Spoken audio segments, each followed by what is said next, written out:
J'ai choisi la pédagogie Montessori car c'est une pédagogie qui est adaptée à tout type d'enfants, notamment aux miens qui ont des particularités complètement différentes. Et cette pédagogie s'est adaptée aussi bien à mon enfant dysphasique qu'à mes enfants à haut potentiel. Et comme elle convenait vraiment à mes enfants, je me suis formée et puis j'ai rencontré Sylvie Descleb.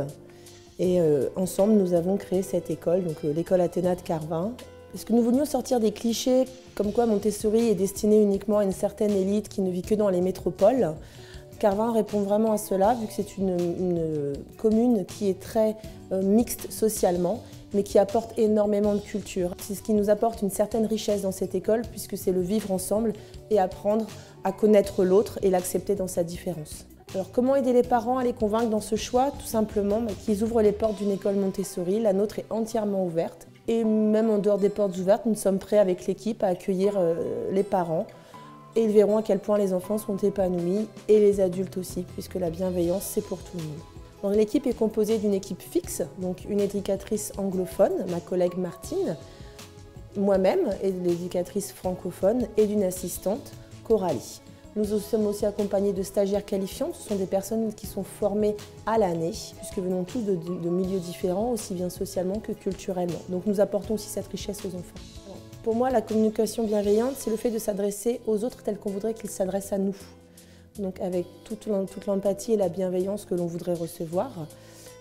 Cette communication bienveillante s'adresse à tous, des tout petits jusqu'aux adultes, que ce soit nos élèves, nos enfants, les parents ou même l'équipe.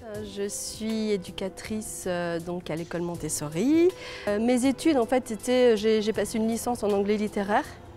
Et puis ensuite, la vie a fait que voilà, j'ai commencé à travailler. Et j'ai ensuite décidé d'entamer une reconversion professionnelle et vraiment avec un rêve qui était resté chez moi depuis très très longtemps, le rêve de travailler spécialement pour et avec la pédagogie Montessori. Donc là, je vous parle en français, mais je ne parle jamais en français avec les enfants. L'apprentissage du bilinguisme est en effet quelque chose de nouveau pour certains enfants. C'est assez incroyable de voir à quel point finalement le fait d'être en immersion totale, ils ont vraiment une capacité à apprendre, surtout les tout petits, vraiment les 3-6 ans, avec une rapidité. Disons qu'ils me comprennent aujourd'hui, je peux le dire, après 2 mois.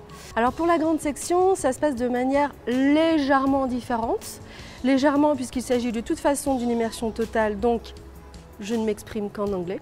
C'est là, en fait, on voit le frein, plus on attend dans l'apprentissage de la langue et plus il y a d'efforts à faire.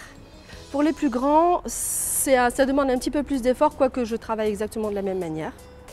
Donc beaucoup avec des jeux, énormément de jeux, énormément de tout ce qui est visuel, des chansons également, pas mal de chansons, des histoires de la même manière, un autre genre d'histoire, mais essentiellement du jeu. C'est vraiment intégrer la langue dans la vie. Vraiment un conseil que je pourrais donner aux parents qui souhaitent que leur enfant devienne bilingue, c'est vraiment le plus tôt et le mieux.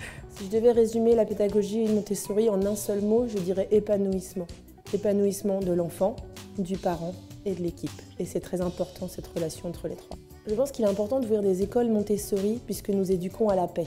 Et les enfants, je parlais d'épanouissement tout à l'heure, un enfant épanoui sera un adulte épanoui. Et tout ça mène à une éducation à la paix et je pense qu'on a besoin de ça pour avoir un monde meilleur demain.